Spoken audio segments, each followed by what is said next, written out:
What's going on, everybody? Happy Friday. Welcome to Burn It Down with Kim Brown. This is the safe space where we set oppression ablaze. It's necessary, it is past due, it is overdue, and oppression keeps daring us. Like Joe Biden's geriatric corpsean Jim Crow Joey is back on the block, standing strong about how he is pro the carceral state. We'll get into that in just a little bit. I'm so excited that you guys are able to be here and to join me tonight. We've got our people checking in with us. What's up, Valley Girls? What's up, David, Stoner, Lona? Hey, Afro, what's going on? Hey, Franny French. Quaker, what's going on? Thank you guys so much. I always assume BPM is broadcasting around this time, so I'd be like, everybody be here about 7:30. Like, I know Jackie sometimes goes on at 7, so I do not begrudge you all for going to check out what the good sis Jacqueline is going to pontificate about. But I appreciate y'all making some time to come over here and check in on your homie. Come kick it with your homie for a few minutes on a good Friday night, guys. Today is Friday, March. What's the date? It is not March the 3rd. Yes, it is. It's already March. Happy spring, even though spring is not officially sprung, but it's meteorological spring. I'm doing too much right now. Anyway, guys, thanks so much for being here. Thank you all who have supported the channel fundraiser thus far. We're going to give an update on the progress of the thumb raiser. Yeah, it's the thumb raiser. Yeah, the fundraiser. It's important, and you guys are kicking a whole lot of ass. So we'll get everybody updated on the fundraiser a little bit later on the show. Plus, we have a new abortion fund to announce for the month of March. Of course, we have been supporting abortion funds ever since the Supreme Court Dobbs decision. And, tonight's show, it really could be just we ain't got nobody but ourselves out here. And even when we got us, sometimes it's not enough. I want to talk a lot about the congressional interference that is happening right now to the citizens and the residents of Washington, D.C., because Joe Biden is aiding and abetting a GOP denial of district autonomy as it relates to a city council passed, twice city council passed new revision of DC's criminal code. And that is my big story tonight. Also, I want to get into a little bit later. We're going to talk about the story coming out of Mississippi regarding Michael Jenkins and his friend who were assaulted, waterboarded, tortured, and eventually disabled and maimed by Mississippi police officers. I wanted to get to the story a couple weeks ago, but you guys know I think I got the COVID, so I'm a little late to this. And there has been a couple of smaller updates, but the reason I really want to talk about this is to hopefully put it back into the algorithm.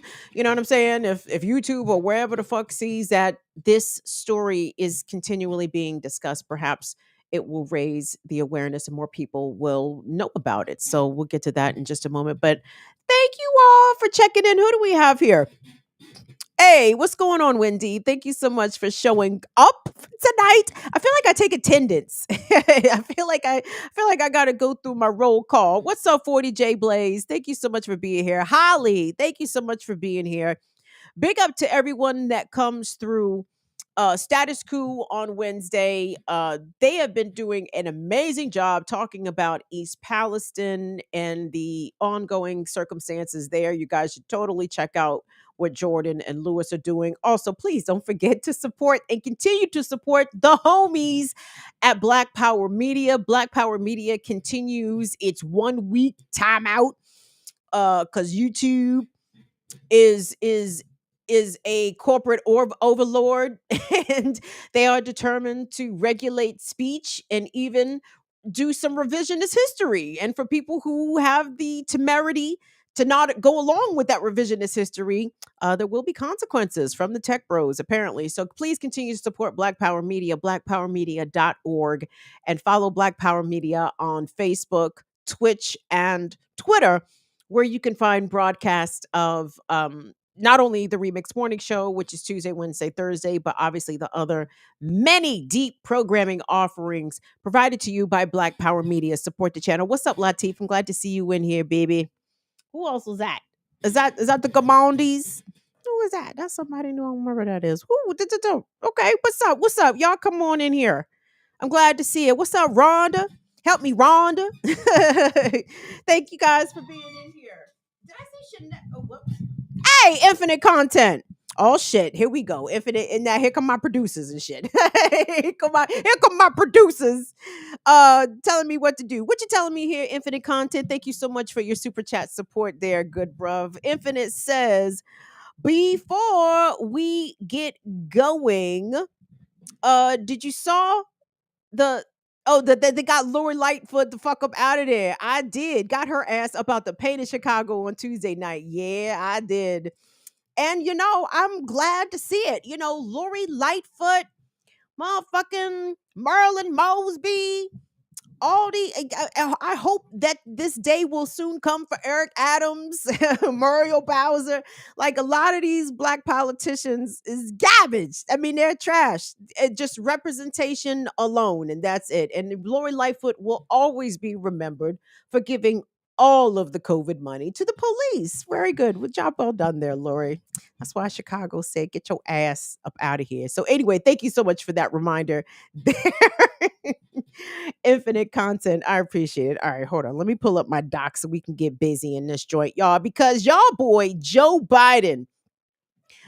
Now, I know Joe Biden has talked a lot of shit since he's been president, and he talked a whole lot about how he was sorry for the crime bill of 1994 and how he's here for criminal justice reform and police accountability and blah, blah, blah. And you all, like me, like a lot of folks, knew that all that rhetoric was utter bullshit, right? We knew it was utter bullshit. And how has Joe Biden yet again demonstrated that he is pro cop, pro carceral, and ultimately a Republican at the end of the day? Not that there's too much differences between Democrats and Republicans. We've gone over this here on this channel. Basically, the only difference between Democrats and Republicans is abortion. After that, it's nothing. It's nada. How did I get off the channel? And how is this playing itself out today? Well, it's playing itself out in a very specific way with a bill called the Revised Criminal Code Act. Okay, Washington D.C., as most of you know, is only a semi-autonomous place, meaning that all laws passed by D.C., its city council, signed into law by its mayor, are eligible for review by Congress, because DC does not totally have home rule.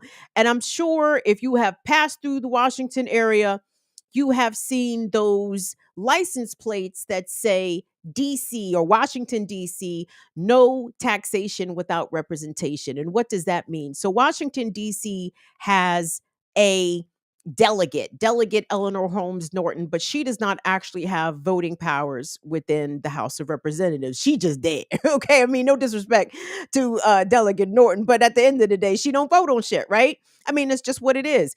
And because of that,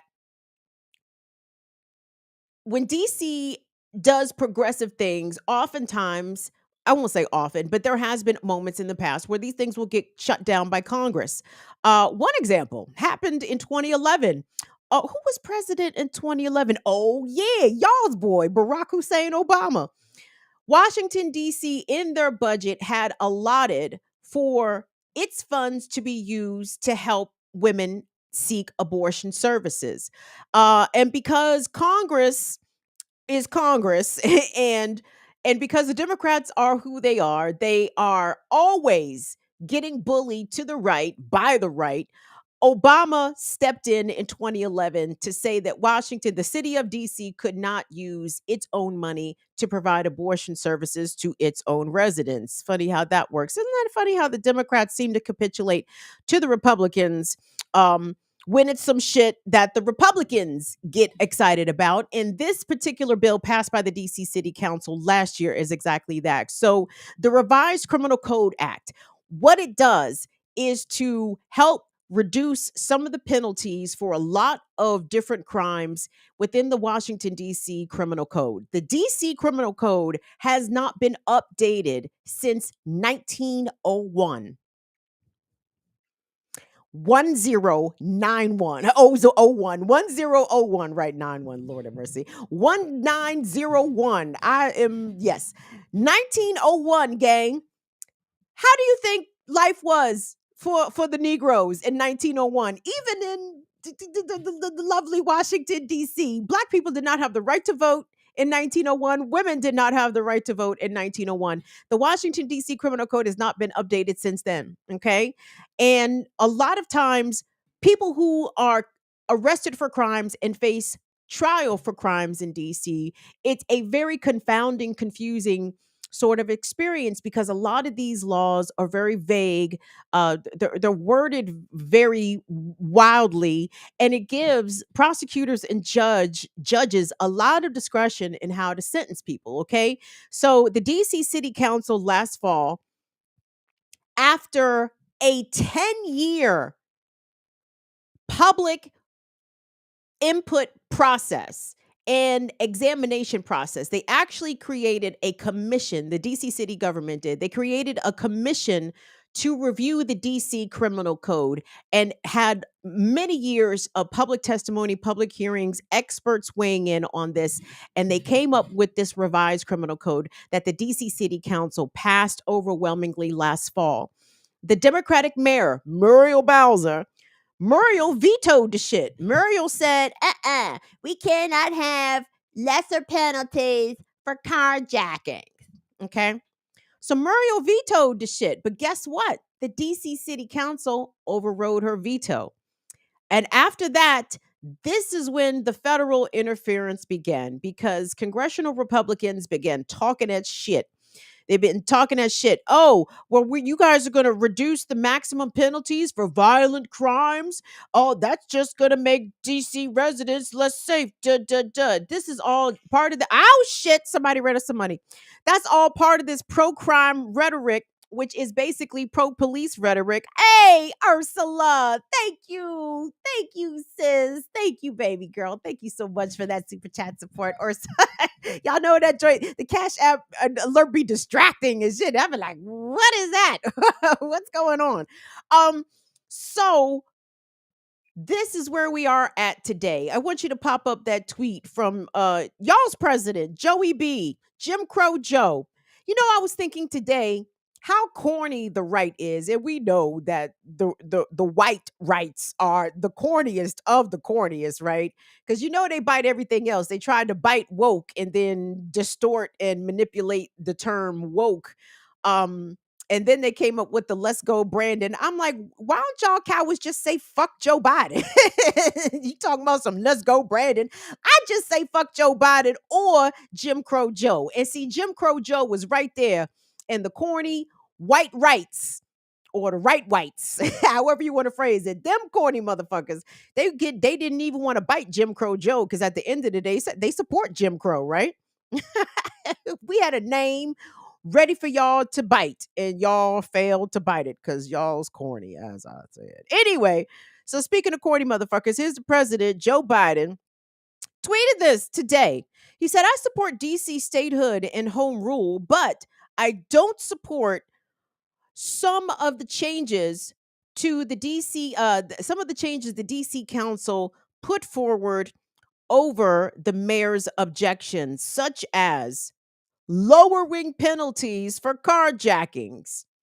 If the Senate votes to overturn what the DC City Council did, I'll sign it. I'm sorry, what? What? Do y'all hear? Did you hear how many times Joe Biden contradicted himself within one tweet? Sir, how did you contradict yourself with using so few characters? Like what? How can you support DC statehood and home rule at the same time override and side with the Republicans, by the way, to override the will of the people, okay? Let's be clear here. When I say that the revised Criminal Code Act passed the DC City Council not once but twice, it did. It passed overwhelmingly both times, okay? The DC City Council is elected by whom? DC voters. And when looking at polling among city residents about updating and revising the city's criminal code, it passes overwhelmingly with 83% support. So 83%, according to the ACLU of DC, 83% of city residents approve updating this criminal code because what lots of studies and data has indicated going back decades is that continuing to lock people up is no deterrent for violent crime. Threatening to send people to jail does not dissuade them from committing crimes. Because at the end of the day, if a lot of these crimes are driven by hunger and by need, you know, most Def said many steal for sport, but more still to eat out here. You know what I mean? So unless you address the root issues of poverty, lack of housing, lack of education, lack of health care, lack of political education, we could throw that in there as well. The poverty is going to persist, ergo, the crimes are going to persist. And again, crime to me is a subjective term because it's usually the ruling class that gets to dictate crime and all that shit. So here's Joe Biden saying that he is going to side with House Republicans, which have already passed the resolution that would prevent this revised criminal code act from going into effect.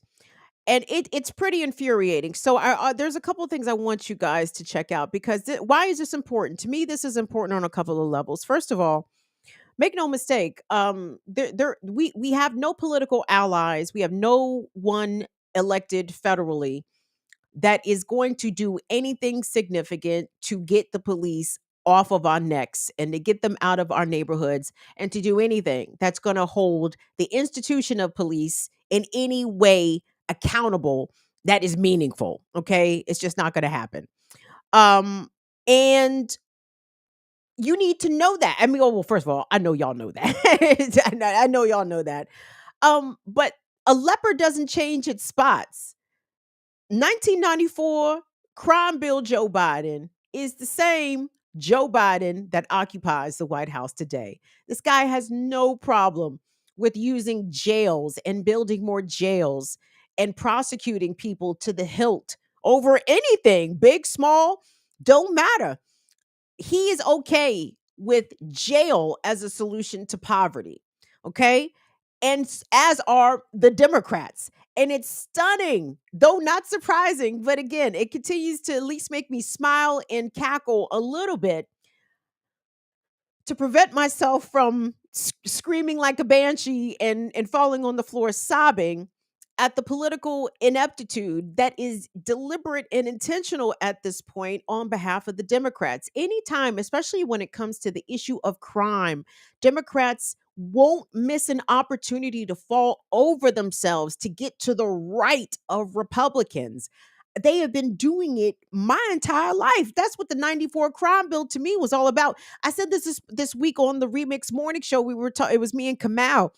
And I'm like, dog, the rhetoric I'm hearing about crime, about quote unquote violent crime, about property crime, this is pre 1994 crime bill levels of rhetoric. They are going to start locking if you I mean not to say that they have stopped locking black people up. They are going to restart that carceral machine getting back to the mid 1990s levels. And I'm telling you, Tyler, my son, baby, you be glad you wasn't here for that. Be glad you wasn't around for that because it was terrible. They were just locking up brothers left and right for any and everything. And Joe Biden was the architect behind a lot of that. He was the mastermind behind a lot of that. He was very proud of the job that he did putting 2 million people behind jail, 2 million people in this country behind bars, with a majority of them being black and brown.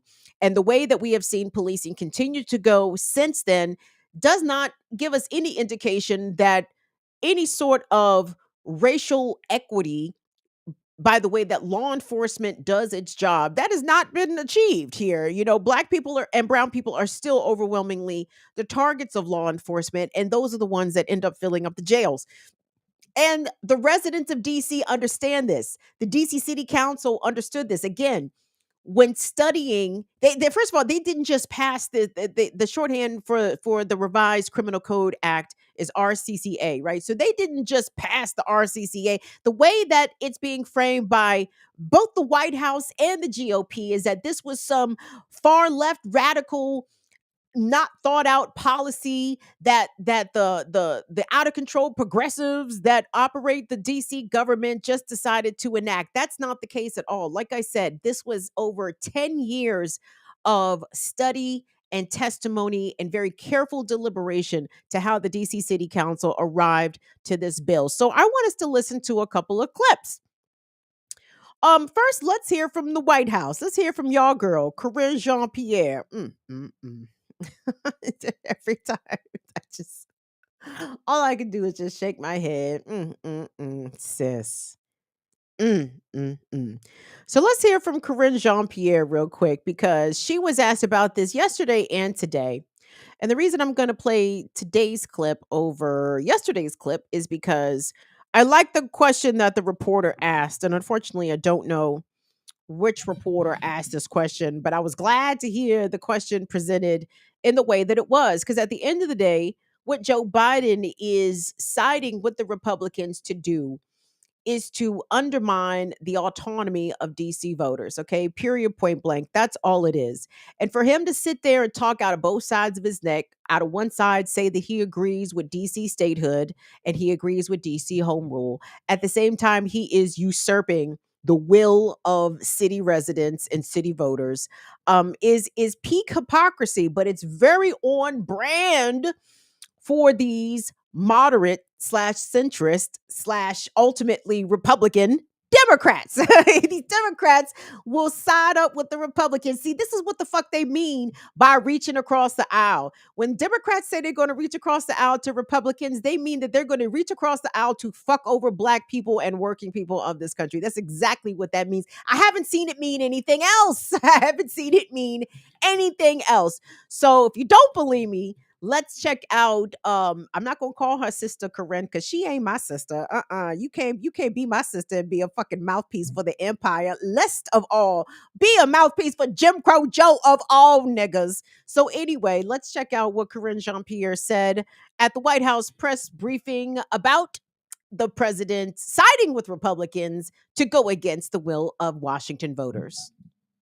The president just tweeted a couple maybe 2 minutes ago regarding the DC home rule, saying he would sign the resolutions that they passed the Senate to overturn the changes to DC's criminal code. The president's spoken a bit about his support for DC Statehood in the past, but why does he believe that he should step in where the residents of DC's elected representatives pass these changes?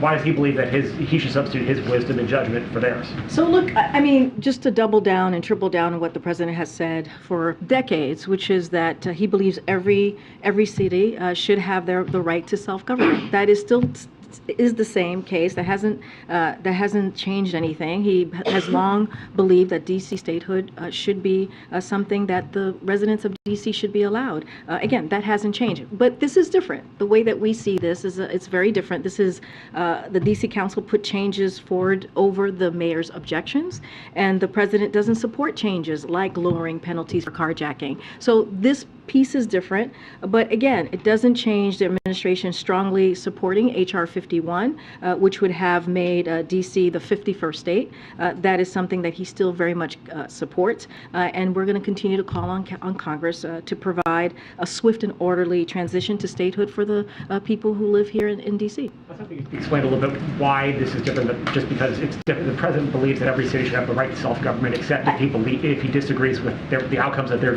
governing process. Look, one thing that the president believes in is making sure that the streets in America and communities across the country are safe. That includes D.C. That does not change. That's why he puts forward a historic piece, a historical plan that he hopes Republicans in Congress would support, which is his Safer America plan. That is something that the president has led. When you think about keeping communities safe, when you think about making sure that we're also protecting our law enforcement and making sure that we have law enforcement in communities that continue to keep communities safe, that's something that he has led on. So when it comes to what this proposal brings forth, which is, really lowering penalties for carjacking, that's not going to, he doesn't believe that's going to keep our community safe. So if the bill comes, he's going to take action, as he said.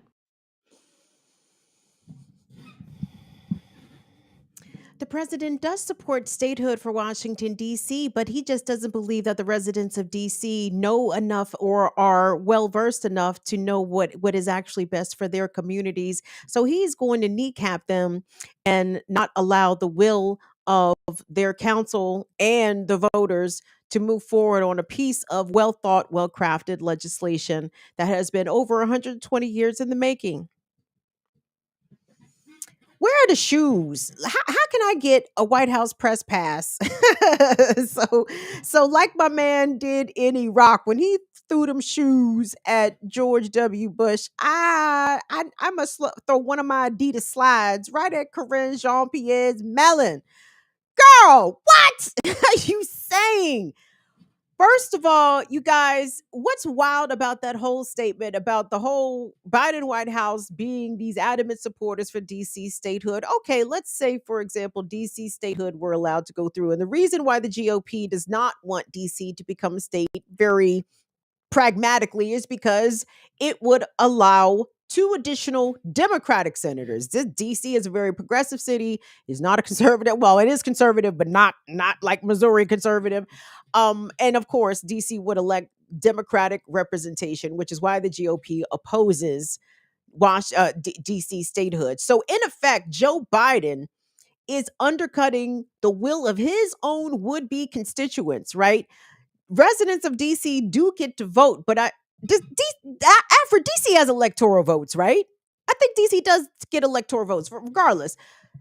Most often or not, DC goes for the Democratic presidential candidate. So in effect, Joe Biden is undermining his own voters. He's undermining the will of people who are would-be Biden voters or who are would-be Democratic voters. And the racial dynamics here cannot be ignored because Washington, despite its tremendously high level of gentrification, DC is still a black city. It's still a majority black city. It's hanging on by a thread. It's hanging on by its fingernails on the ledge of tipping over to mostly non-black. But DC is still a very black place. And if it weren't such a black place, I believe that this type of criminal justice reform basically is what it is, would be allowed to pass. But because this is black folks, and Joe Biden is a cracker, and he's always stood with crackers with the likes of Robert Byrd and Strom Thurmond. Joe Biden longs for the days when he could kick it with the segregationists in the South and then go kick it with the segregationists in the North. like Joe Biden actually pines for the days when he used to kick it with his segregationist senatorial homeboys.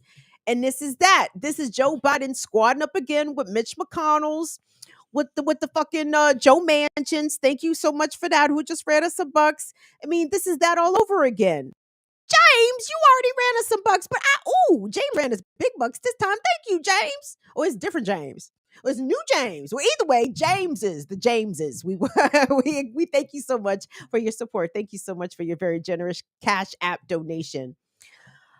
I want us to hear from the Republicans, guys, because I'm here to prove a point. Okay. And again, I love y'all to pieces because I know I'm totally preaching to the choir here, but sometimes we get wayward conservatives who, whilst meandering the YouTube streets, will make a hard left and somehow find themselves over here and are confused when I'm dropping elbows on Jim Crow Joe because I'm black and I guess I'm supposed to love Joe Biden. No, nigga, the fuck. Somebody has told y'all wrong. Somebody has led y'all totally astray. Have a seat, grab a seat, and we're gonna break this shit down. So thank y'all. Jesus. God. Donnie, thank you so much. Dawn, I had you in my list of thank yous. I got my thank yous coming up for everyone who has been supporting the fundraiser. Thank you, Dawn. Thank you so much for that. Will, pull up Steve Scalise's goofy ass. What's Steve Scalise, guys? Is he number 3 in Congress? I don't fucking know. It don't matter. It doesn't matter who he is. Steve Scalise, junior Klansman. Actually, he might be a mid-level Klansman, somewhere in there. I want y'all to spot the differences, if you can, between what Corinne Jean-Pierre stood up at the White House press room and said, and what Steve Scalise, who likely, maybe, perhaps, I don't know this for a fact, I'm speculating here, but Steve Scalise strikes me as a man who might have burned a cross or two with his grandfather back in the day. So spot the difference, if you could, between what Congressman Scalise had to say and what Corinne Jean-Pierre, Haitian woman, Haitian lady, who is the mouthpiece for the empire, what she had to say. Let's run that, Will. In DC, sexual abuse is up 157%. You would think you'd hear the other side joining us in speaking out against that, not trying to defend laws that make it easier to get criminals out of jail. Motor vehicle theft up 88%. Total property crime up 31%. Homicides increased 22%. We see stories of carjackings every day. And what did the DC Council do? They passed a resolution to get rid of mandatory minimums on many violent crimes. This isn't some petty crime we're talking about. Violent crimes. Armed carjackings. The mandatory minimum used to be 15 years for an armed carjacking, dropped to 0. Not a day you can hold somebody up at gunpoint and take their car from them, and you could literally walk out of jail the next day without serving a day in prison. And you wonder why crime is out of control. I swear to God, the Republicans just be saying any fucking thing out here. Really, does that even follow logic by the ways in which our criminal justice system and our law enforcement apparatus work? Even if the DC City Council were socialist, the horrors of socialism, they ain't. But if they was, I assure you, they still would not agree to something like that. What they have done is lowered the maximum mandatory minimums.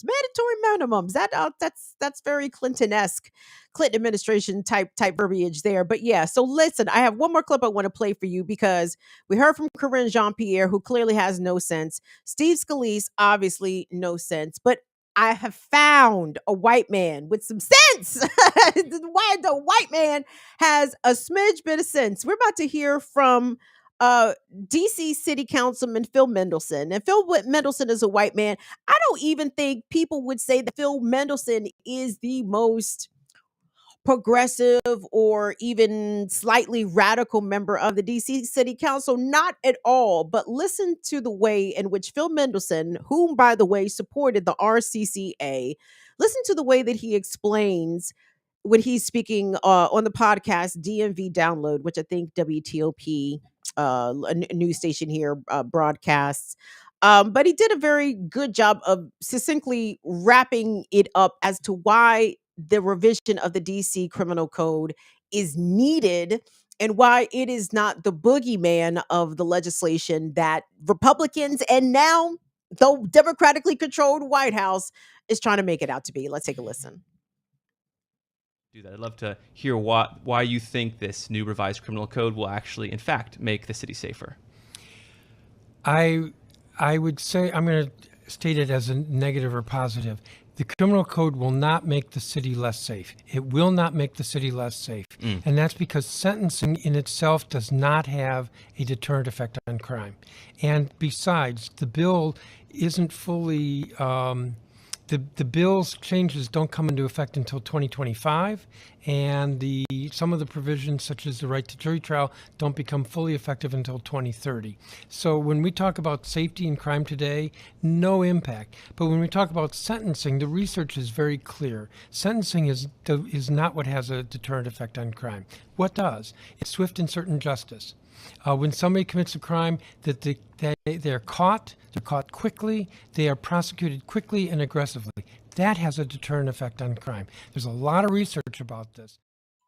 And there's even more research that goes to show that when people have their basic human needs met, their survivalist needs met, their ability to eat, to be housed, to receive a quality education, that is a greater determinant of how bad or how good the crime rates are in a given area. Okay. The places that have the least amount of police usually have tremendous amount of resources in other areas, including their public schools, right? DC gives a lot of money to the cops, okay? A lot of these youth driven crimes coincided with the pandemic when things were shut down, things were allegedly locked down, but a lot of access to spaces in which children and the youth were able to frequent were taken away. And it's taken time to get these spaces reopened, but in the interim, people have been dealing with tremendous economic hardships. They've been dealing with lost jobs. They've been dealing with, their service industry having a long time to sort of pick back up. All kinds of things have put these kids out in the streets. Okay. And a lot of times they just out here fucking around. Now, do some of these kids be wilding out? Yup, they do. And you know what I noticed? The police don't never seem to catch the kids pre-wilding out. They only catch the kids after the wilding out has already occurred. There is nothing preventative about increasing law enforcement. And even when it comes to these sentences, again, which the city council took a tremendous amount of time to study and review and to parse over the course of many years, what they found is even among youth offenders, threatening kids with 20, 30, 10, 5 years in jail doesn't deter them because oftentimes they're not able to gauge those consequences in the whatever is driving them to commit this quote unquote crime in the moment. They're not worried about what's coming after that. It doesn't make them necessarily bad people. It makes them people that you need to be presenting them with other options before crime is the one that they decide to do. And again, I hate even saying crime like that because I just disagree with the way that the term crime is applied to a variety of things, especially when it comes to survival behaviors. Um, so Joe Biden doesn't give a shit about DC statehood. Joe Biden is willing to use this very important issue that DC voters and the DC City Council have already decided upon. He's decided to use this as an election issue. We are pretty much on the precipice of the start of the election cycle for 2024 for the presidential election. So, Joe Biden, in an effort to show that he is not soft on crime, is going to go against the will of his own constituents, of his own voters, to show the Republicans, basically, to show the GOP that he is not soft on crime. Where have I heard this horrific storyline play out before? If this is not giving me big retro 90s energy when Bill Clinton and Al Gore and Joe Biden and the rest of them bitch ass niggas, when they wanted to show how much tougher they were on crime compared to the Republicans, they overdid it, right? They put 100,000 police officers on the streets. They built prisons at a record pace. They changed the laws to make sure that people remained in jail. Mandatory minimums, 3 strikes, sending people to jail for simple possession of marijuana or marijuana and other drugs. People who may have had addiction problems or addiction crises were not met with support and treatment. They were met with jail cells and punitive sentences. And the tone and the rhetoric of the Democrats, particularly of the White House, matching the chorus of nonsensical vitriol coming from the right, is giving me big 1992, 1993 vibes, and I don't like it. And I don't like it. And just to confirm to anyone who may have been a liberal or Democrat at some point, let this action by Joe Biden and other Democrats show you how deeply unserious and uncommitted the Democrats are, and Biden specifically is, to any sort of meaningful criminal justice reform. The way the George Floyd Justice and Policing Act just fell apart when it went to the Senate because, them senators are not about to let cops be sued for excessive force and for murder by getting rid of qualified immunity. They're not about to do that. My guess is Tim Scott nor Cory Booker wanted that to happen either. So what happens to the Justice and Policing Act? It goes nowhere. But what continues to happen? Our people continue to get locked the fuck up, shot the fuck up, beat the fuck up. Lateef, thank you so much, Lateef, for your support. Lateef, big up to my mods. Big up to the mod love. Lateef, Court, and of course, the big bro Chuck Diesel. Thank you guys so much. Lateef, that's so kind and generous. And Lateef, you don't have to send us money. You support the channel all the time. Anyway, but thank you, thank you, thank you. You know I'm grateful. You know I'm grateful. So Jim Crow Joe, where was I? Jim Crow Joe. Oh, yes, Jim Crow Joe. And the shame that Corinne Jean Pierre should feel, even though I know she feels none. But can you imagine being a resident of DC, a Black resident of DC, and having to get up there and defend Joe Biden, just disregarding the will of your neighbors? Like it's nothing. I don't think Corinne Jean Pierre is from here, but I'm sure she lives here. I'm sure she votes here. She may have even voted for a council person that voted for this shit, for not the shit. RCCA is not shit. It's, I mean, I don't know. As criminal reform goes, it's something. And if the damn code hasn't been updated in 120 plus years, it's better than nothing.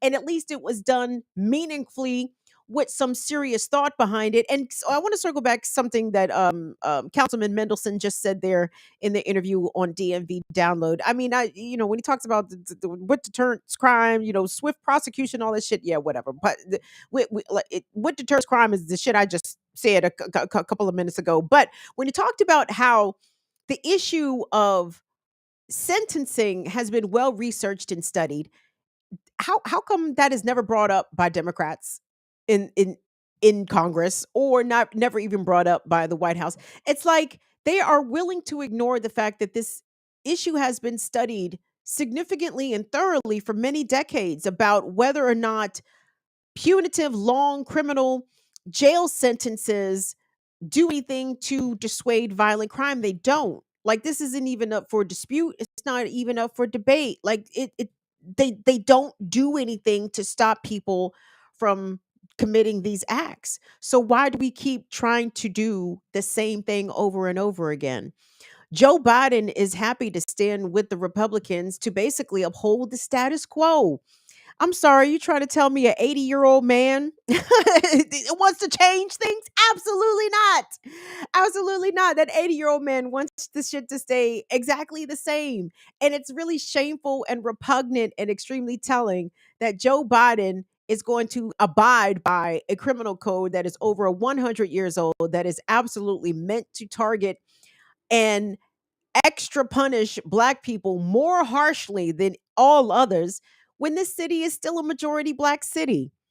And it's a shame that the lives and outcomes of DC residents is being dictated by the GOP, and the Democrats just stand there and let it happen. They're not fighting for the voters of this city. They're not fighting for DC autonomy and the importance of home rule. They are rolling the fuck over and reaching across the aisle. They are reaching across the aisle to screw us over, and actually have justification for it, and are trying to defend it and talk out of both sides of their neck at the same time. It's like, we can see y'all. Like, we can totally hear you. You're not making any sense. It sounds like you're full of shit. Do you expect our vote in 2024? Because you're not gonna get it. Not signing off on bullshit like this. And make no mistake, once the population of DC officially flips over to majority white, all of this oversight is likely going to go away. When DC flips over to majority white and elects a white mayor for the first time in forever, maybe ever. When was the last time DC had a white mayor, Afra? It's been a very, Anyway, I'll let the historians debate that facts like I don't fucking know. But anyway, regardless, when DC gets a white mayor and the city becomes a majority white city, I'm telling you, all the congressional overview, oversight, all that shit's gonna go away. Statehood is gonna get passed the same year. The same year, the whites become 51.0% of the Washingtonian population. That's the same year statehood is gonna come in. Watch what I tell you. watch what I tell you. Watch what I tell you. But I want you guys again just to pay attention because I know I talk a lot about local stories. I talk a lot about what goes on in Maryland, what goes on in DC. Because the shit is relevant. It's extremely relevant. And if anybody has any one in their circle, in their political sphere, that says, well, Joe Biden says that that that police accountability is important and that he understands the talk that black parents have to have with children. Oh, okay. Well, does he understand that maximum minimums of 15 years for carjacking for kids or offenders who are potentially 16 or 15 years old themselves? That's a detriment to the community. It does not benefit, it does not prevent any crime. It doesn't do anything to help the young people when they finally come back home. So there is that. But I just want you guys to pay attention to this struggle for autonomy. This is a racist war and a racist capitulation that the Biden administration is doing to assuage congressional Republicans. Again, the Democrats will always try to reach out to the right. They will never reach out to the left. Anytime they go, or some of them even consider offering up policies that go to the left, Democrats will join Republicans in screaming about socialism. It's preposterous. But we have to stop supporting, not to say any of us do, and I know some of us are places where we have to vote out of a sense of necessity and expediency, and I understand that. I do not live in such a place, so I wrote in Ghostface Killer for fucking for something. I wrote in myself for governor. I wrote in myself for senator. So I'm in live in Maryland. I pretty much vote how I want, and I know that's not the case everywhere. But I said that to say, guys, we have to reconsider the ways in which we're going to put forth our votes, specifically in the presidential election, even if that means withholding our votes. And I don't know exactly how to punish Democrats and to make them understand that them continuing to reach out to the right. Why the fuck would anyone vote for Democrats when Democrats act like Republicans? You might as well vote fucking Republican. What is what is the point of even pretending to vote right? To vote. I can't even call Democrats left. To vote for Democrats, right? And I hate this, guys, but I want all of us to be aware of a couple of things.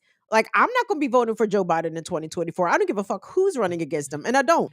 What I do want us to do is start to prepare ourselves, our communities, our circles, our spaces. We have to prepare ourselves, I think, for a DeSantis administration. We really do. I really believe that the Republicans are going to recapture the White House because Joe Biden is, I have to say, I guess intentionally trying to hemorrhage would be Democratic voters by pulling shit like this, right? I think DeSantis is going to win in 2024. I think DeSantis is going to be worse than Trump ever could be. So I don't think that we should stop fighting Joe Biden, but in addition to fighting Joe Biden, we actually need to prepare for a worser outcome and scenario, and that would be a President Ron DeSantis. Because there's no way, ain't no fucking way. I'm gonna tell everybody not to vote for Joe Biden. Not that anyone listens to me anyway, but how can anyone vote for this as a person with our politics with a clear conscience? And again, I understand sometimes we gotta vote certain places. Pennsylvania, I get it. Where else is one of them toss-up states? Fucking Ohio sometimes. Wisconsin. I get it. I get it. I get it. It won't be me this time, though. It won't be me. And prepare for President DeSantis because he gonna be worse, sir. I suppose. Yes, he will be worse, sir. But this is pretty bad, and I don't agree with this at all. Let me take a quick break, everybody. Thank you all so much for being here. Thank you for the folks that are tuning in. Will said we had 75 people watching. Will, how come mine only says 55? Maybe 20 people left. Maybe we had 20 Biden supporters in here and they said, you know what, I'm sick of this shit. He said, I'm getting the fuck out of here. I don't want to hear this shit. You can't be talking about my mans like that. But I do talk about your mans like that. Okay, I see. It's a little percolated better up to now. Okay, guys, come on in here. Please give the video a thanks, a thumbs up. Oh, somebody ran us some bucks. Thank you, thank you, thank you. Who was that? Hey, Kofi. Thank you so much for your super chat. Kofi says, thank you for the DC coverage. The city has never had a white mayor unless you count Fenty.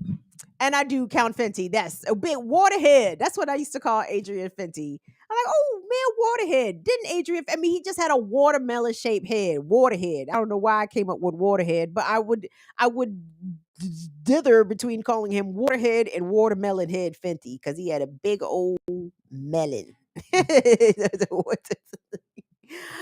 Adrian Fenty, let me tell you this real quick, Kobe. You know this, but Adrian Fenty said one of the realest things ever. Adrian Fenty, of course, was one of the mayors that has helped to accelerate the gentrification process. Like Adrian Fenty was very pro gentrification. I remember being very, even as a non-DC resident, like, why is this motherfucker advocating for people to come and displace Washingtonians? But that's exactly what he was doing.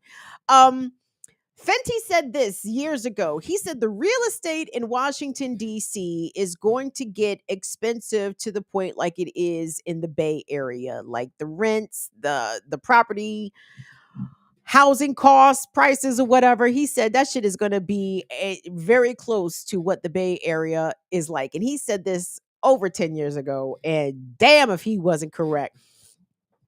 Damn if he wasn't correct. I know you guys are like, Kim, what are you looking for? Don't look at my uneven ponytail, y'all. I have not had the patience to deal with my hair this week, so it's just been looking a little crazy or a lot crazy. But whatever. You know what I'm saying?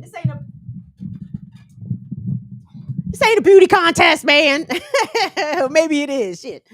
Well, if it's a beauty contest, let me put my boobies out so y'all can pay attention. I want to take this break to shout out everyone that has been supporting us throughout our winter fundraiser, guys. This is our winter fundraiser. We only fundraise 3 times a year: winter, fall, and my birthday during the summertime. So this is our winter fundraiser. You guys have been kicking a lot of ass. We have been trying to raise $1,200. Put the graphic up, Will. Thank you so much. We've been trying to raise $1,200, and we are over 50% there, very close to 60%, probably closer than that with the super chats and the cash apps that we very generously received tonight from the Fire Fam. So I just wanted to thank the people. Please stand when you hear your name called. Courtney, Tasha. Who else we got in here? We have Dawny. Dawn, stand up, wave. Thank you to the people. Say hello.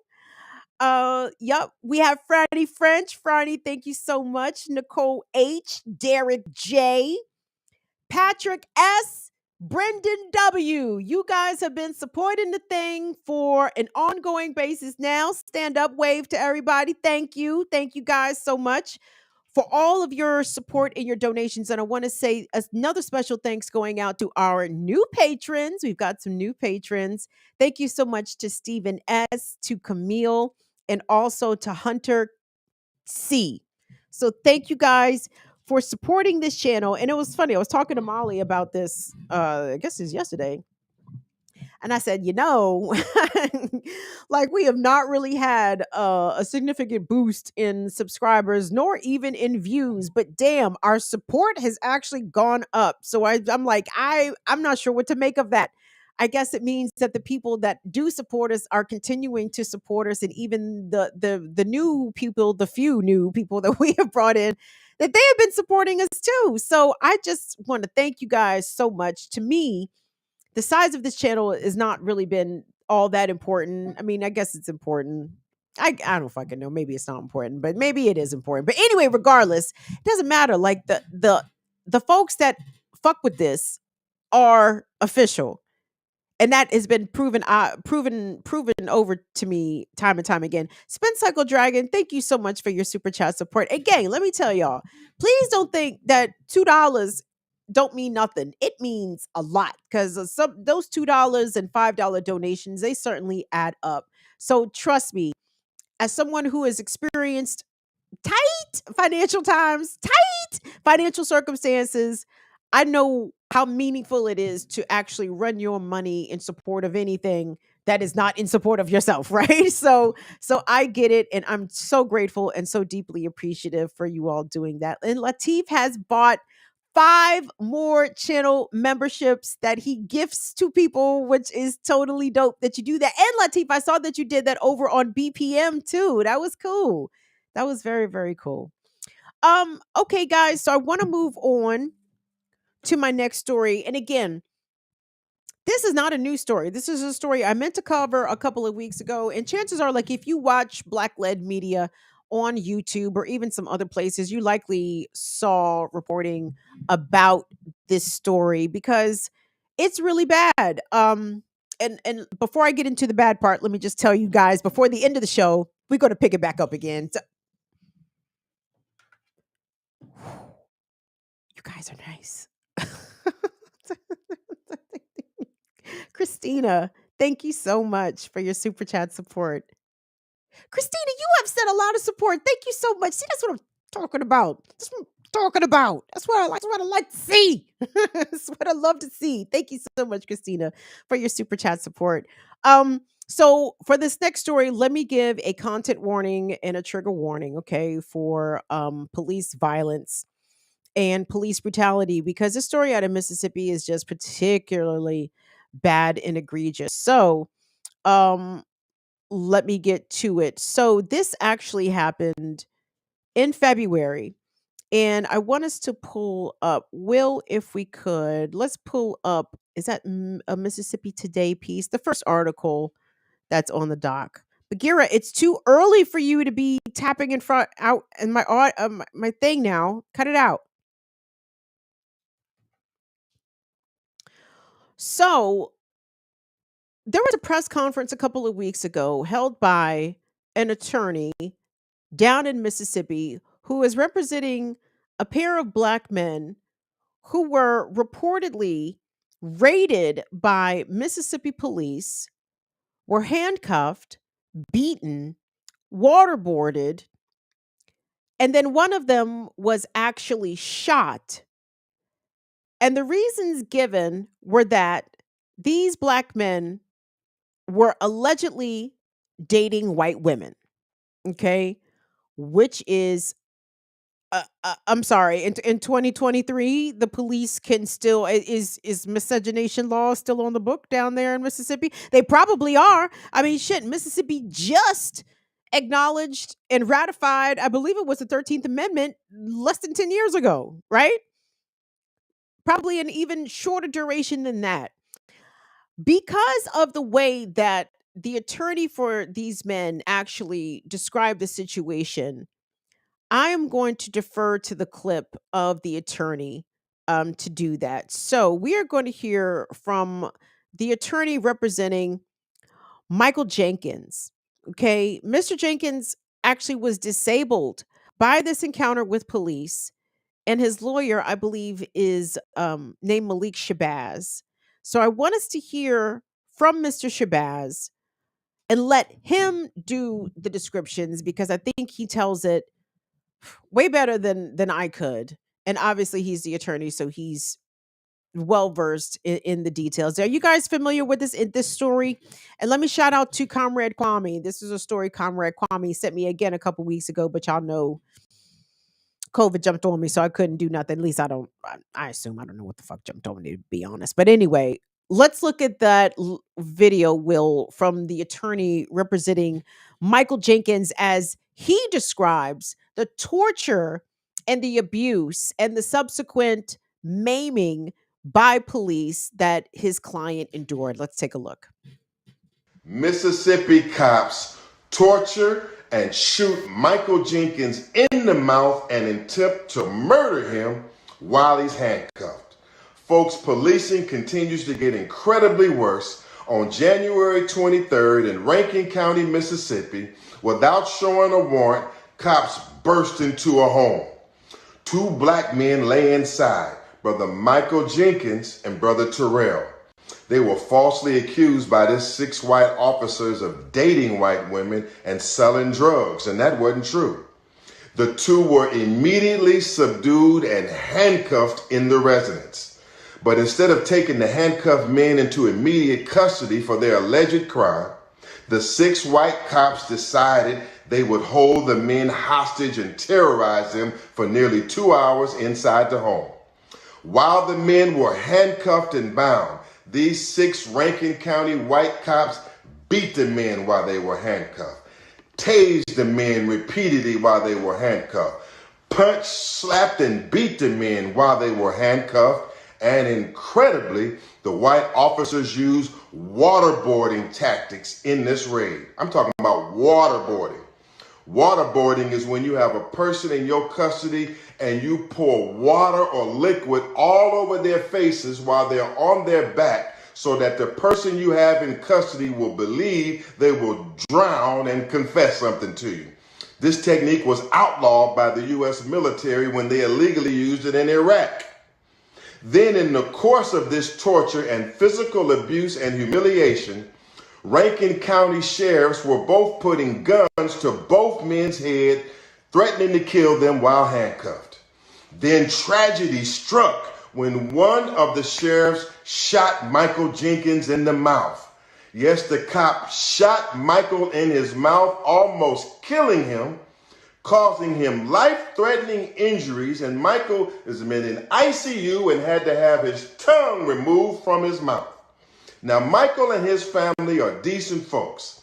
Black Lawyers for Justice and myself will be at the...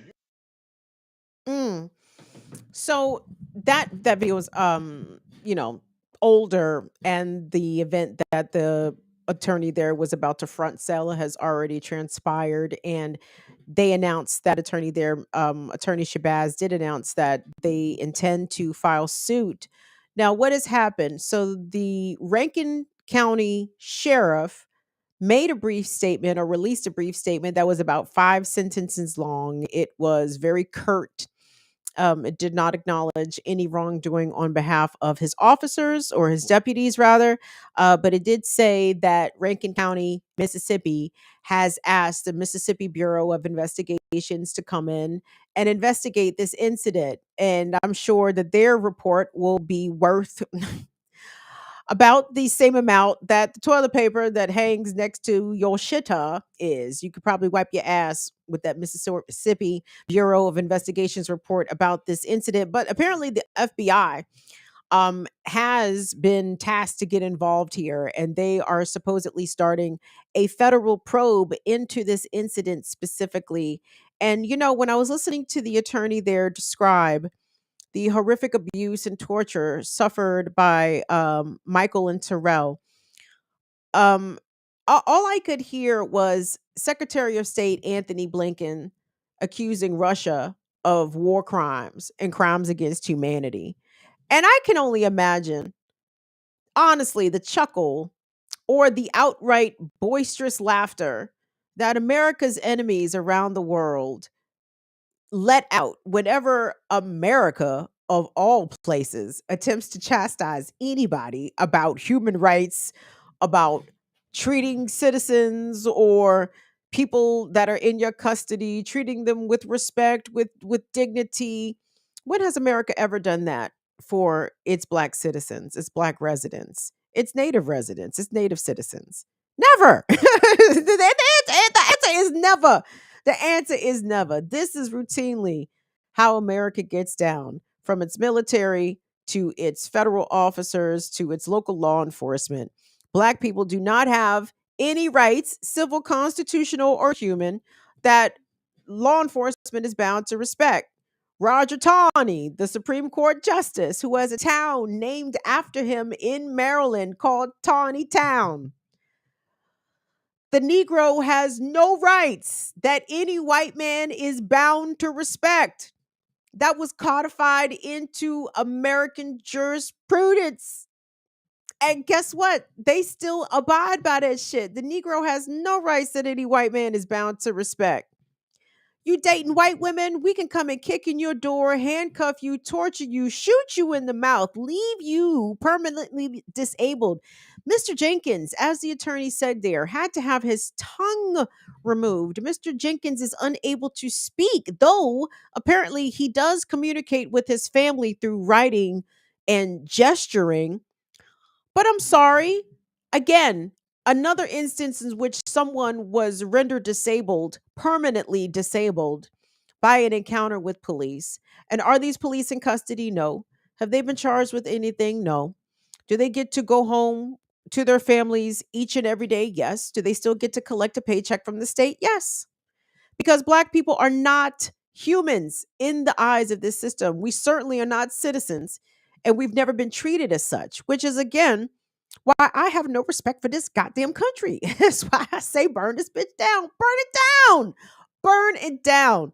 How can we, as African people, as Black people, be expected to have any sort of reverence or love or patriotism or anything for America? Because we all know what happened to Mr. Jenkins could happen to us, could happen to our brothers, could happen to our cousins, could happen to our nephews, could happen to our best friends. None of us are special out here in the eyes of America, nor in the eyes of its racist law enforcement system. We are all eligible and susceptible. I'm talking about we all Blacks. I don't the y'all whites. It works different. It works different from the whites. Again, because you could just play white. You feel me? Like, I mean, well, if you white, you don't have to play, but you understand what I'm saying. You could white it up very easily and get yourself out of a situation that a Black person, just by default of them having Black skin, is not able to do. We do not have the ability to always be able to do that. Depending on where you are, yes, the circumstances may vary. But if you are in a certain place, they don't care how light, how dark, how well articulated, they don't give a fuck. Are you Black? You have no rights. They will treat you accordingly. They will treat us accordingly.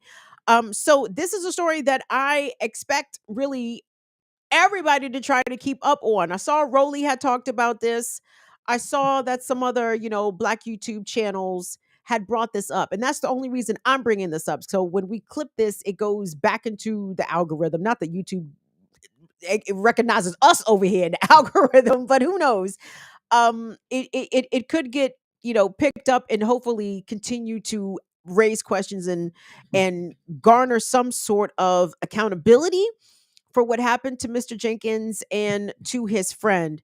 I actually, once Black Power Media comes off timeout, it would be nice to actually speak to Attorney Shabazz, because I'm sure he has a lot to offer surrounding this, and I would just like to know more. But from what we do know, this is absolutely horrific. It is reminiscent of a different time in America, but at the same time, are there really different times in America? There are times when the racism and the violence surrounding racism, it flares up and it flares less. I won't say down or out, but it ebbs and flows. Let's put it that way. But the racial violence that Black men in particular have always faced for any kind of interracial dealings, it's very unfortunate and sad and disgusting and very telling to find out that that sort of hate is being enacted against Black men specifically for dating white women. And guys, by the way, I mean, y'all date who y'all want. I don't care. I don't care. I'm from Howard County. I'm quite accustomed to it. Love who you love. It's all good. If y'all want to date white girls, it's fine. But watch yourself, especially if you in certain places, because somebody is not going to like that shit. And I guarantee you, it's not a Black woman who ran up in there with a problem with the brothers dating the white women. It was the white man who six white men to be precise, who had a big problem with the brothers dating the white gal. So y'all just, be on your P's and Q's with your interracial datings out there, depending on where y'all. That's it. Anyway, taking another little pause for the cause. Please give the channel a like, give the channel a subscription, become a member of the channel. I'm only going to be plugging our stuff until next week, guys. So after we finish this fundraiser, I'll go back to not mentioning the the support channels again for like 3 and 4 shows because I do be forgetting. But anyway, we are in the middle of a fundraiser. So if you want to support the channel, you could do so in a variety of ways. You can either run us a super chat, you can become a member of Burn It Down with Kim Brown here on YouTube. We have tiers as low as $2. The same thing we have at Patreon, patreon.com/BIDWKB. If you want to just kick us some quick bucks, I suppose. Cash App, $BIDWKB, which so many people have been doing tonight. Thank you guys so much. Ursula, Latif, Donnie, Christina, thank you so much for your super chat supports. We have Venmo at BIDWKB, paypal.me/BIDWKB, and I think that's enough. Thanks, Will. Yeah, look at us. Look at y'all.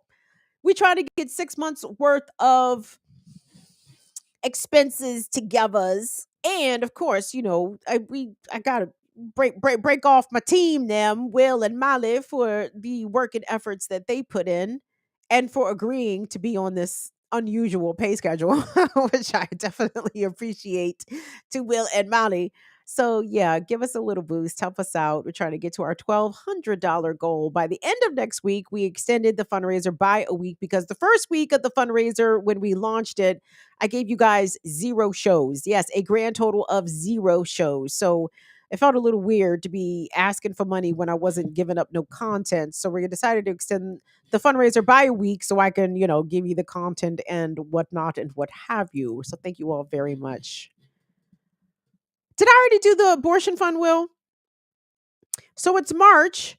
And as you guys know, ever since the Dobbs decision, in which the Supreme Court said, you bitches don't deserve rights. You bitches deserve babies. You bitches don't deserve liberty. You bitches deserve pregnancies. Ever since then, we have been supporting a different abortion fund, some located in abortion restrictive states, which in America, let's say about half the states are abortion restrictive. So there's that. In some places, we have been supporting them in states which have very permissible abortion laws because so many people from abortion restrictive states are coming to abortion friendly states to obtain abortion services. So this month we are supporting the Mississippi Reproductive Fund. Oh, the Mississippi Reproductive Freedom Fund. Pop that up there, Will, so the people can see that.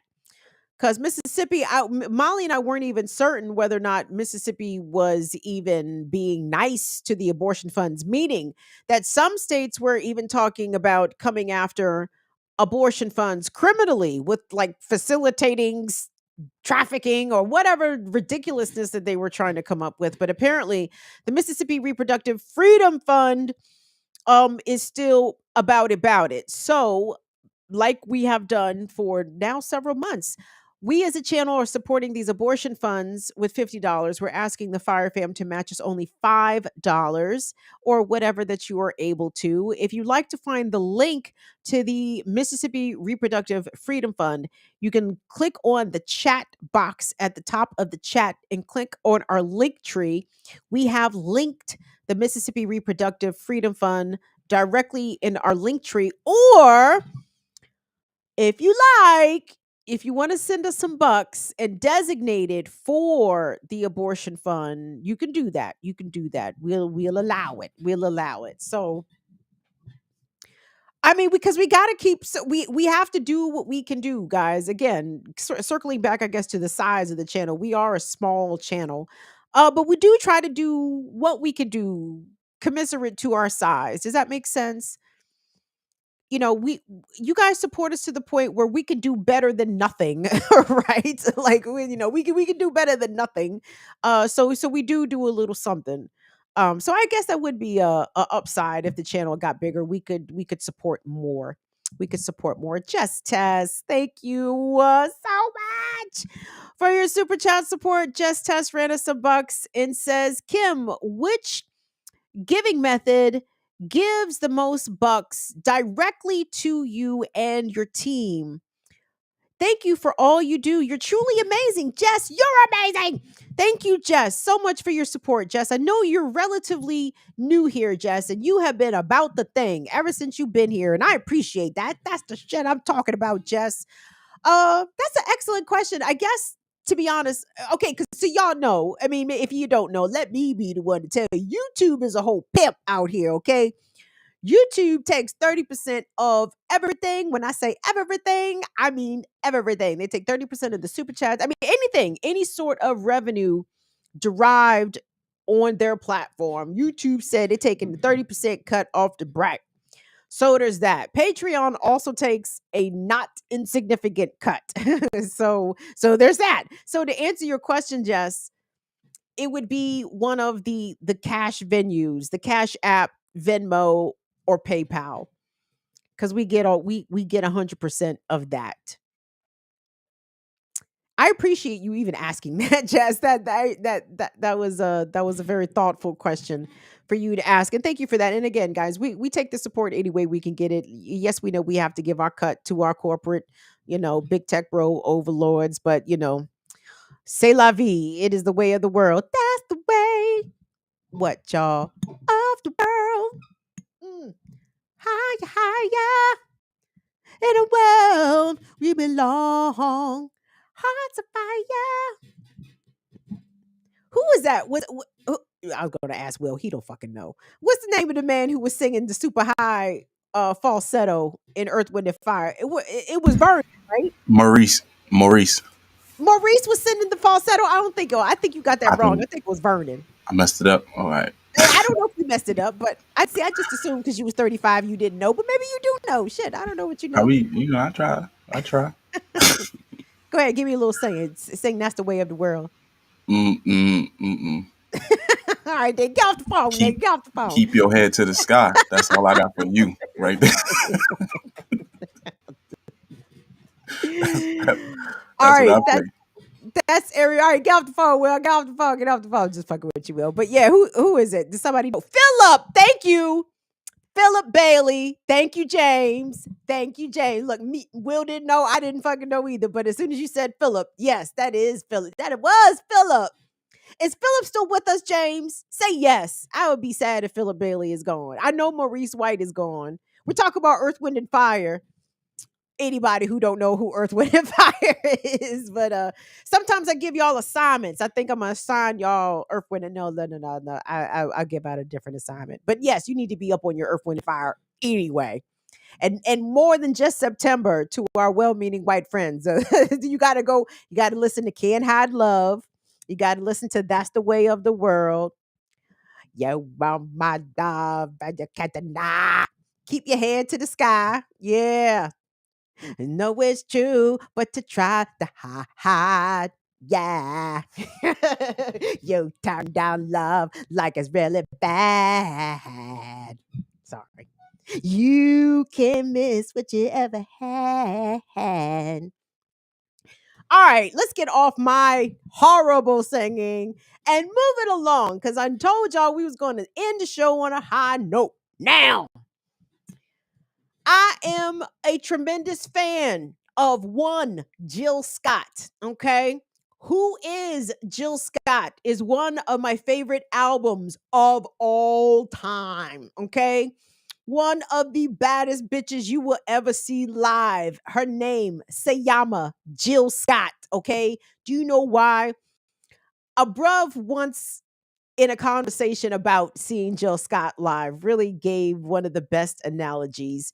He said, Jill live in concert, her voice will grab you by the throat, hold you up against the wall, and keep you right there, suspended in air off of your feet, because the voice is not to be played with. The voice is not to be trifled with, okay?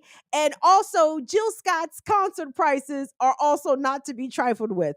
I really want to go to this Who is Jill Scott tour.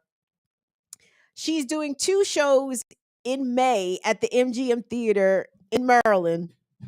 And I like good seats. I'm not talking about front row seats. I'm just talking about, can I see Jilly good?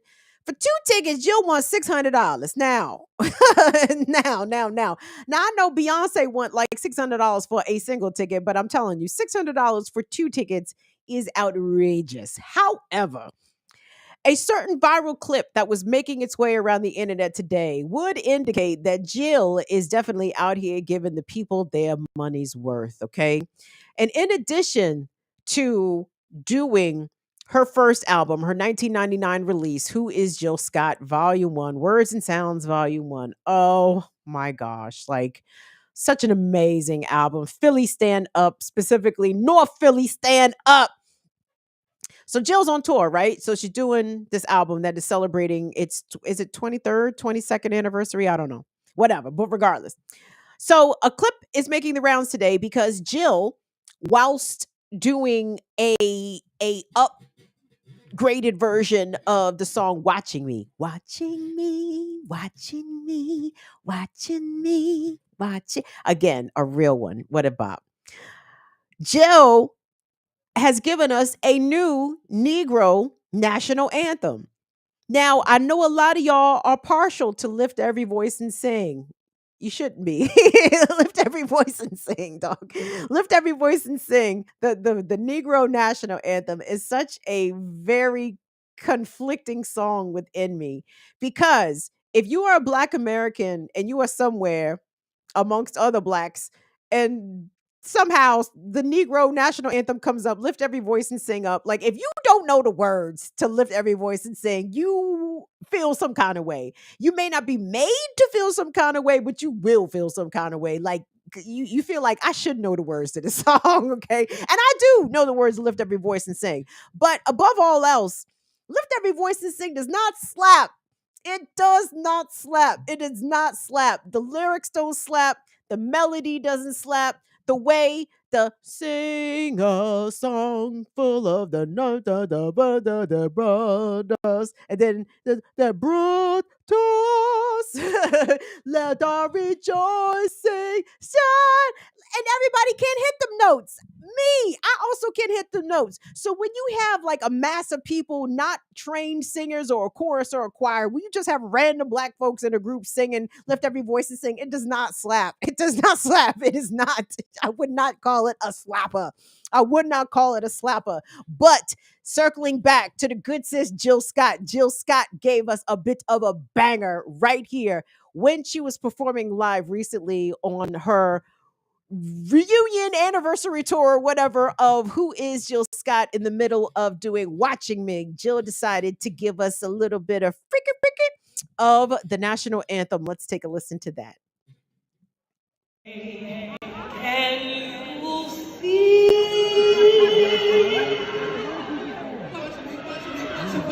watch your man by the blood in the street. Watch your man that this place doesn't survive.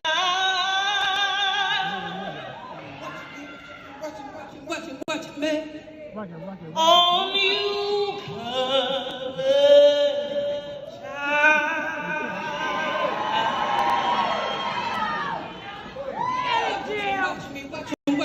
Watch it, man. Watch it. Whose blood built this land?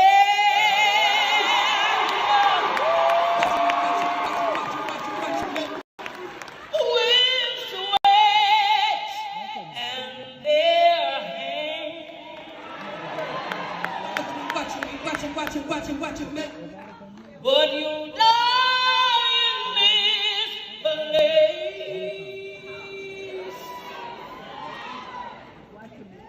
and your memory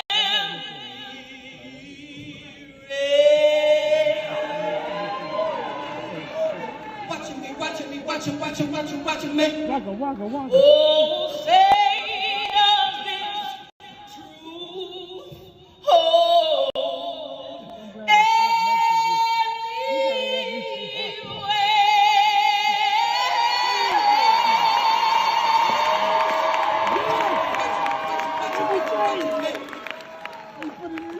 This is not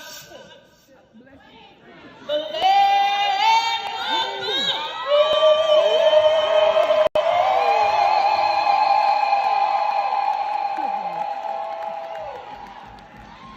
but the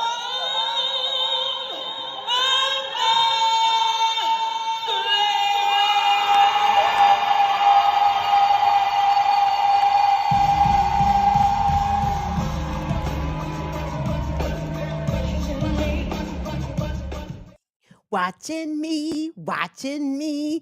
Hey, now I gotta go see the show so I don't hear Will in the background talk about waka waka waka. What is what our people talk? Oh, Jill trying to give y'all a little something. And of course, here come my folks and enjoy waka waka waka. Shut up, man. Shut up. Let Jill sing the song, bro. That'd be the kids in my class. I'd be like, yo, we can't watch a movie. Okay, all right. Yo, book, Chile from Philly. Jill is a bad one. Now I know, guys. I know. Jill has said on occasion some goofy things, so things that I definitely did not agree with. But we can all agree. We can all come into agreement that Jill is the goddess of vocals. She is the Orisha of singing. Did you hear that? Now listen, of course, Jill has got the best sound people. But you can't fake that voice, okay? Like there is no amount of pitch correction or whatever the fuck they put on people's voices these days that can diminish the powerful cannon that comes from that woman's diaphragm and her larynx. Lord have mercy. Okay, so now I got to go see Jill Scott live. So anyway, the fundraiser is not for that, by the way, guys. I would not use the fundraiser money to go get me some Jill Scott tickets. Just know that, because that's all separate. We do things differently. But anyway, regardless. Anyway, I wanted to leave you all on that note because I would like to learn the lyrics to Jill's version. Perhaps we could even remix that remix a little bit. But I think lift every voice and sing. I think it needs some reconsideration. I think we need to submit that to the Black Caucus. Not the Congressional Black Caucus, of course, because they are quite content with a wayward ass song like "Lift Up Your Voice and Sing." But I'm talking about the regular Black People's Convention, the Convention of the Black Regulars. I would like for that to be considered at the Cultural Committee session. What's the fancy word for planning? Don't they call it the plenary? Alfred, what's it called when they call it the fancy planning? Is it the plenary? The plenary? You know what? I don't even care. But yeah, no, lift every voice and sing needs to go. And we gotta upgrade it to Jill's new Negro national anthem that she blessed the people with right there. So big up to the sis Jill Scott. Please support the tour.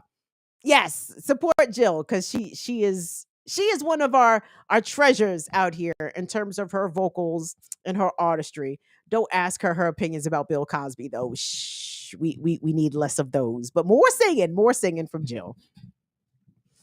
And guys, that is our show. That is our program. Big deal. Thank you so much for being in here, baby. Hey, Pamela, thank you so much for being in here as well. Who is that? Oh, that's Wendy again. See, I told you Wendy and Holly. I end up shouting out multiple times, I think. Quaker, Franny, James T, and James S. Thank you so much for your support. Donnie, I love you guys to pieces. So here's the deal. I think BPM is off of timeout. Went on timeout the 28th. What day was that? Wednesday? Tuesday? Some bullshit. I'm still mad about that. Anyway, support and follow Black Power Media on Facebook, on Twitter, and on Twitch if you want to catch the Black Power. Oh, that's right. Damn, I said I yelled at y'all for watching Jackie before before the show started. Jackie wasn't on tonight.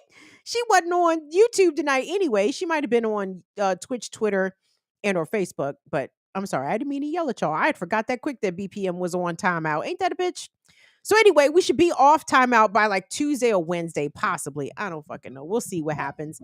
I hope the appeal is accepted because YouTube is on some shenanigery with all this censorship that they're doing, particularly of the Black left, and particularly for the reasons that they gave, just outright malarkey. Outright malarkey. So anyway, blackpowermedia.org. Support the channel, period. Support the platform in any ways that you are able to do. Please don't forget that COVID is still out here jumping on people. I don't want it to jump on you. So please mask up. I know no one is wearing masks. I am still masking when I go places, but me and very few others. But regardless, consider your immunocompromised and your disabled neighbors. And most importantly, just a good way to not get sick generally is to mask whilst indoors in public spaces. Continue to wash your hands and social distance and do what you can to try to avoid this ongoing pandemic, which we are still in the middle of. And even if you have already contracted COVID, you don't want to contract COVID again. Okay. So try to keep the COVID up off you as best as you are able. Thank you all so much, everyone that is continuing to support us throughout our winter fundraiser. We certainly appreciate it. On behalf of Will and Molly, Will, get on here real quick. Say what's up to them. Cut your camera on. What you got your house coat on? Thanks for putting me out. I'm sorry. Turn your camera on. Say what's up. Look at Will, What's up, y'all. yo? And look at Will shining. There's an Afro Rican out here glowing. You can What's tell up, that yo? boy is plantain fed. The boy got plenty of plantains in his diet. You gotta chill on me. Why? What did I do? I'm telling you, I turn into Fred Sanford when I'm around Puerto Ricans, dog. I don't know what it is. I turn into Fred Sanford, dog. All of a sudden, I got all the Puerto Rican jokes, and I can't explain it. And it's not even jokes. I'm just fucking with y'all.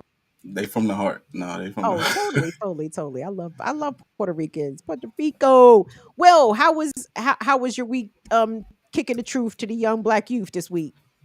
Yeah, it was tiring, but it's all right. I Uh, love it. I well, like the that's good. hugs and Oh, they hug the you. smiles, and I did the Eddie Conway stuff, the card. I got that done. So That's good. And what did the kids say when you told them who Eddie was and what Eddie um did? I played like with kids you gotta keep it short. I just put up some like facts about him, and then I played the doc that I made about him. So Hmm. they enjoyed it. They was I was surprised. I was like, damn. That's Like good. y'all actually like this. That was cool. That's wonderful. See, again, I am guilty of in my head stereotyping the behavior of city kids because I'm thinking these kids is cussing you out, stepping on your toes and shit. But no, they're giving you hugs and smiles and No, they still step on my toes. Just some of them give me ups and smiles. That's has all. any person ever cussed you? Not to my face. Oh, okay. Well, No. that's what I mean. They can cuss you behind their back all they want to, but to your face, that's all. Yeah, that's what I was meaning. So, oh, that's wonderful. The children have not cussed you. I'm very glad to hear that.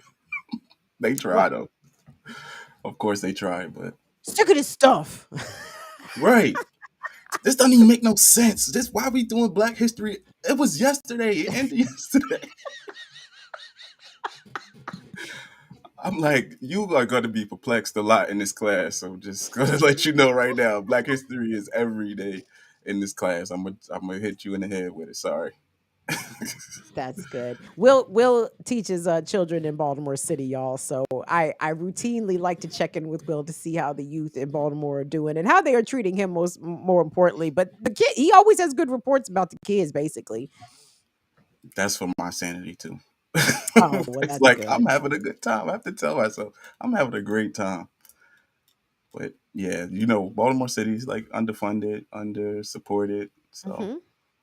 Yeah, I same thought thing. Baltimore's own fake son, Westmore, was gonna get on that. Every new mayor, every new governor is their pet project. Baltimore education is their pet project, and they fail all the time. Well, not every, because Larry Hogan said that shit ain't my fucking problem. You niggas are on your own. Larry Hogan didn't even fake like he was trying to fix the shit. I at least want Westmore to fake like he going to fix it. Like at least fake like you going to fix it. West, don't ignore it all the way. At least pretend like you're going to fix Baltimore City schools. Don't just not give a shit outright. Jesus, what an asshole. Oh, all right. Well, I'm sorry. I didn't mean to I'm put you on voting the for you. spot. I'm voting for you. I'm putting you in there from now on. Kim Brown for Man, governor, the, senator. hey, now that's what I'm talking about. A write-in campaign. Yeah, I can't launch no official campaign because them niggas will hit me like they will do me like the Russians did the spies. They'll put the polonium in my Earl Grey tea and shit. The state would take me out immediately because I'm calling everybody a bitch nigga. White people also. Look at my Republican opponent, this bitch ass nigga over here. You getting clipped. You going viral. You going viral. Hey, that's What not the even the kids say? You got the goal. riz. Yo, that's hilarious. Everyone's getting called a bitch nigga. President, governor, opponents, state attorney. Everybody's getting called a bitch ass nigga. Anyway, thanks, Will. I appreciate you humoring me and making an unscripted, impromptu, quick appearance on the program. No problem. Thank y'all for support again. Yes. Oh, and I teach what is it? Pre-K, basic pre-K through fifth in my day job, and 5 through 8 at, for people that were asking in there. But again, thank y'all for Will supporting the teaches channel. art.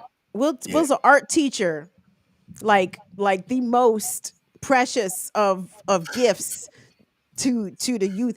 And you're a black male teacher, Will. I mean, that's what don't I hear a lot about that there's not enough black male teachers, so a lot of black students themselves don't usually encounter a black male teacher during their primary school Yep. curriculum career. Yep. I think especially in art, it's like even like I'm looking at like some of my coworkers. I'm like, because I work with a organization that basically teaches after school art, and it's not a lot. I think I'm like what, one, two males, three males. Then Mm, it's art teachers. You got to get into black. You got to get into whatever case may be. But yeah, yeah. I Well, love come it. in there, wear your Puerto Rican flag T-shirt one day and represent. We making t-shirts too. We making t-shirts too. So I might have to do that. All right, man. Anyway, guys, thank you all so much. I'm sorry that went off the rails a little bit towards the end. See Thank y'all. you all for all that you do and all your support. We will see y'all back here Tuesday. I suppose. Yeah, I'm fucking healed and shit. But regardless, please tune into Black Power Media on Facebook, Twitter, and Twitch. If the channel is not fully restored to YouTube by Tuesday, we appreciate all that you do. Afra, I'm gonna call you, girl. Schultzy, what a guan. I'm gonna call you, girl, because they advertising Jagged Little Pill, and I'm going. I really want to go see Jagged Little Pill, so I'm gonna call you, girl. All right, y'all. Y'all be easy. See y'all later. Bye bye. Have a great, safe weekend, Fire Fam. Doses. Woo!